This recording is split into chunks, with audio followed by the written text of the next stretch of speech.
Good morning, Willowbrook. Today we're in 1 Corinthians chapter 9. And if you've read it, which I hope you have, then you'll see that it's an interesting passage. I'm going to explain what it says, and then I'm going to bring it home in the end. You know, our world and its condition today thinks a lot about power. There are those that hunger for power and will stop at nothing to get it. Most of us can identify with that. We find ourselves pushing or we're being pushed. We've confused passion for excellence with a passion for power. And that breaks my heart because it also happens in the church. That's what Paul is addressing in our chapter today. Paul's authority as an apostle has been questioned. You see, the church in Corinth wanted him to let everybody see that he was in charge. And in their opinion, anyone who did not let people know they were in charge could not possibly be intended to carry any responsibility in the church. They saw Christian leadership in terms of being masters and not servants. They criticized Paul because they believed he was too soft, too weak, too willing to deny himself his freedom in Christ, all for the sake of others. In verses 1 through 14, Paul's talking about the apostles' rights. What he's talking about is that they have the right to be supported.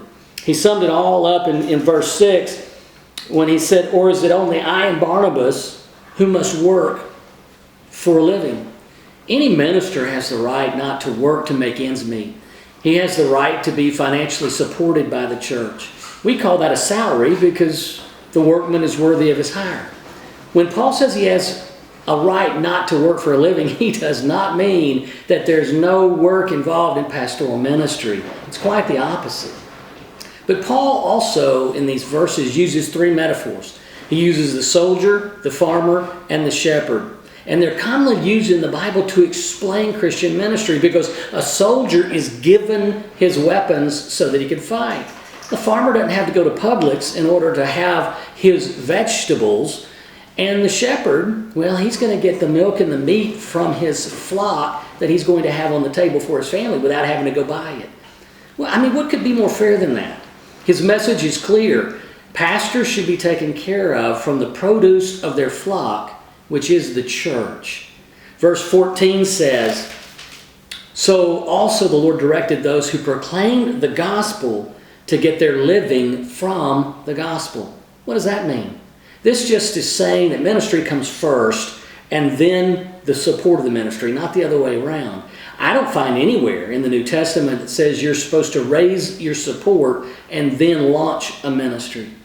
In verses 15 through 27, Paul's giving us the privilege of what it's like to be in the ministry. And he's not concerned about his rights. He's deliberately decided to give up all of his rights. A person who's called of God, they're not interested in claiming rights. You know, if Paul had any rights left in his heart, it was the right to offer the gospel free of charge without worrying about where his next meal was going to come from. You know, it was in the church in Corinth where Paul began to learn that weakness was strength and dying was living and poor was rich and serving others comes first. That's because Paul shows us in this chapter, ministry is all about relationships. He really believed that happiness was found in giving rather than in receiving. Why? Well, he says it right here. "I do all things for the sake of the gospel. I make myself a slave of all that I might win more, or that I may by all means save some." Paul did things for the sake of the gospel so that its power, so that its reality would be experienced as far and as wide as was possible. He says, "I become all things to all men." You know, Paul wants us to cross the cultural gap that exists between the church with its spiritual language and those in our world who have no clue what Christianity is really about. With our world in an uproar, we need to bridge the gap between the church and those that are hurting and marching in the streets. Now, I'm not asking anybody, and neither is Paul, to sacrifice their integrity, but we need to find a way to reach those that are hurting in the Tennessee Valley. Ministry is about relationships. But we have to be out making relationships in this world if we're ever going to reach this world. You know, true ministry takes place quietly. It takes place when no one's looking. It takes place year after year. It's done where most never see and no one praises you. It's understood that As a minister, you may be questioned. You may be even condemned. You may be lied about.